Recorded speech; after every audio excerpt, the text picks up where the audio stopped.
हर खबर पर होगी आपकी पकड़। डाउनलोड कीजिए एबीपी लाइव ऐप। तो विपक्ष सत्ता पक्ष से सवाल पूछ रहा है और सत्ता पक्ष विपक्ष से सवाल पूछ रहा है चीन सीमा विवाद को लेकर। हमारे साथ कांग्रेस के प्रवक्ता सुरेंद्र राजपूत जुड़ रहे हैं।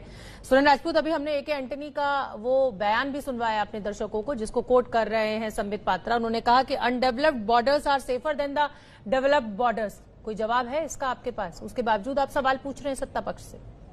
वो डेवलपमेंट कर रहे हैं और इसीलिए विरोध हो रहा है चीन की तरफ से। शोभना जी, बिल्कुल आपने सही कहा। सच बात यह है कि तथ्यों के साथ सच बदलते रहते हैं। जो बात 1948 में थी वो 1952 में नहीं थी, जो बात 52 में थी 62 में नहीं थी, जो 62 में नहीं थी 67 में नहीं थी, और जो 71 में थी वो 87 में नहीं थी। तो आज सच लगातार, पहले अनडेवलप्ड बॉर्डर को सेफ माना जाता था, उसके बाद आज की डेट में चूंकि 30 लाख करोड़ की इकोनॉमी हम लोग कर दिए, हिंदुस्तान को सक्षम सशक्त बना दिए, उसके बाद अगर हम डेवलपमेंट और 71 रोडों की जो बात कर रहे हैं वो भी 2004 से चल रही है। तो हमारी अपनी पॉलिसीज थी, उन पॉलिसीज को लेकर के अगर कहीं कोई प्रश्न उठता है इतिहास में तो आप उठा सकते हैं, वो इतिहास के मामले का प्रश्न होगा शोभना जी। लेकिन वर्तमान में जिस तरीके से चीन को लेकर के, हमारे 20 जवानों को लेकर के, जो 20 जवान हमारे शहादत हुए हैं इस कमजोर नेतृत्व के वजह से,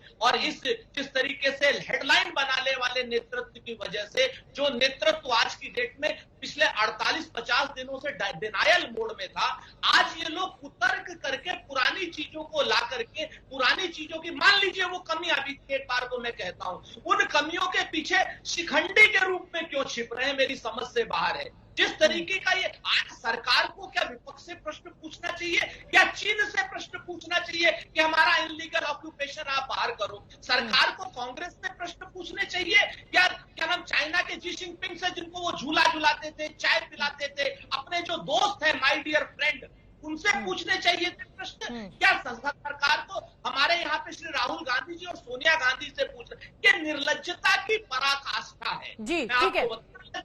ठीक है सुरेंद्र राजपूत जी, बने रहिए। बीजेपी के प्रवक्ता प्रेम शुक्ला जी भी मेरे साथ जुड़ गए हैं। प्रेम शुक्ला जी, इतिहास की गलतियों को दोहराकर क्या हम वर्तमान की गलतियों के पीछे अपने को छुपा सकते हैं? वर्तमान में गलतियां हैं ही नहीं। वर्तमान में तो हम उनको 1 इंच भी नहीं दे रहे हैं। लेकिन जो लैंड डीलर्स ने 73,000 वर्ग किलोमीटर जगह जो बेच दी, उस बेचने का क्या मिला? हम क्विड प्रो को पूछ रहे हैं कि नेहरू, मायनो, वाड्रा खानदान ने ये लैंड डील के अगेंस्ट क्या लिया? बताते क्यों नहीं बताते? बताइए ना, क्या लिया, क्या खाया? सियाचिन क्यों बेच रहे थे? अक्साई चीन क्यों बेच दिया? पीओके क्यों बेच दिया? क्यों बेचा? बताओ क्या धंधा है आपका ये लैंड बेचने का? अरे बीच में क्यों चिल्ला रहे हो जी? मैं तो आपके बीच में पहले प्रेम शुक्ला जी को सुन लेते हैं, फिर मैं आपके पास आऊंगी। देखिए, अगर आप दोनों एक साथ बोलेंगे तो समझ में किसी को कुछ नहीं आएगा। सुरेंद्र जी, मेरी विनती है आपसे, आप रुक जाइए, आप 2 मिनट रुक जाइए। पहले हम प्रेम शुक्ला जी की बात पूरी तरह सुन लेते हैं, उसके बाद मैं आपके पास आऊंगी। बस उतनी देर आप शांत रहिए। प्रेम शुक्ला जी, अपनी बात पूरी कीजिए। शोभना जी, कृपा करके बताएं, यहाँ तो 1 इंच भूमि भी नहीं जाने पाएगी। ये प्रधानमंत्री जी ने स्पष्टता से कहा है। हमारी सेना का डिप्लॉयमेंट भी है, हम राजनयिक और मिलिट्रली दोनों स्तर पर, सामरिक और राजनयिक दोनों हमारी तैयारी है। लेकिन आपने 73,000 किलोमीटर भूमि क्यों बेची? और जो श्याम शरण जी पूछ रहे हैं, सियाचिन आप क्यों दे रहे थे पाकिस्तान को? उस पुस्तक का तो विमोचन डॉक्टर मनमोहन सिंह ने किया ना। श्याम शरण एडवाइजर तो डॉक्टर मनमोहन सिंह के थे ना। ये सत्य है कि नहीं है? तो सियाचिन आप पाकिस्तान के हवाले क्यों कर रहे थे? 73,000 वर्ग किलोमीटर भूमि आपने क्यों सरेंडर की? क्या कारण है? उसका क्विड प्रो को क्या है? और उसके बाद आप जाकर रोज चीन की गोद में क्यों बैठ रहे थे? पूछ रहे हैं शुक्ला जी। जब हम इस तरीके के आरोप लगाते हैं ना, तो हम कहीं ना कहीं अपनी सेना के ऊपर भी उंगली उठाते हैं, क्योंकि सेना जो है वो मुंहतोड़ जवाब दे रही थी इस समय बॉर्डर पर। सेना लड़ रही थी। सरेंडर नहीं किया है। सेना ने सरेंडर नहीं किया है। सुरेंद्र राजपूत, सरेंडर नहीं किया है। जवाब दीजिए। ठीक है प्रेम शुक्ला जी, अब सुरेंद्र राजपूत को सुन लेते हैं। अब मैं बताता हूँ आपसे। देखिए, ये लोग अब हो गए हताश, निराश, और ये कांग्रेस के विरोध के नाम पर देशद्रोह की हताशा तक पहुंच गए हैं। आज इस वक्त स्थिति, ये परिस्थितियां बन रही है कि पिछले 7 साल से हमने कभी चाइना को अपना दोस्त नहीं माना, हमने बराबरी से ट्रीट किया, उसको डिप्लोमेटिकली ट्रीट किया। और इसके ये जो इतना कमजोर नेतृत्व 2014 में आया, जिसके खून में सिर्फ व्यापार था, जिसके खून में देशभक्ति नहीं है, जिसके खून में सिर्फ व्यापार था, नहीं करनी पड़ेगी। हम संयमित भाषा में अपनी बात, अपनी विरोध जता सकते हैं।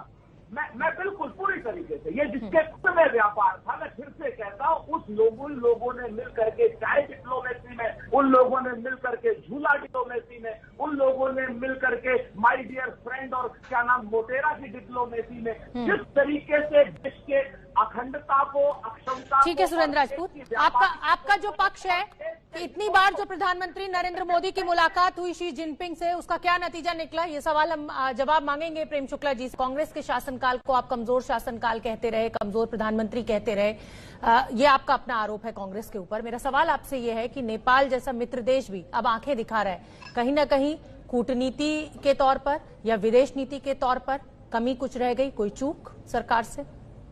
लेकिन नेपाल को चीन की गोद में फेंकने का काम किसने किया? कम्युनिस्ट पार्टी जो नेपाल की है उसको पाला किसने? कांग्रेस ने पाला ना। और कृपा करके बता दीजिए 73,000 किलोमीटर जमीन दे देना चीन को और पाकिस्तान को, ये सरेंडर करना है या उनकी छाती पर चढ़ जाना ये सरेंडर करना है? कृपया करके बताइए ना, 43,000 वर्ग मील जमीन वो दुश्मनी में दे रहे थे। हम झूला झुलाए ये गलत है, क्योंकि हम जो है उनसे कहें कि आप हम झूला झूलकर अपनी बातें रखें तो गलत है। लेकिन आप 43,000 वर्ग किलोमीटर भूमि सरेंडर कर दे, उसको सरेंडर करना कहेंगे कि नहीं कहेंगे? क्यों किया सरेंडर बताइए ना।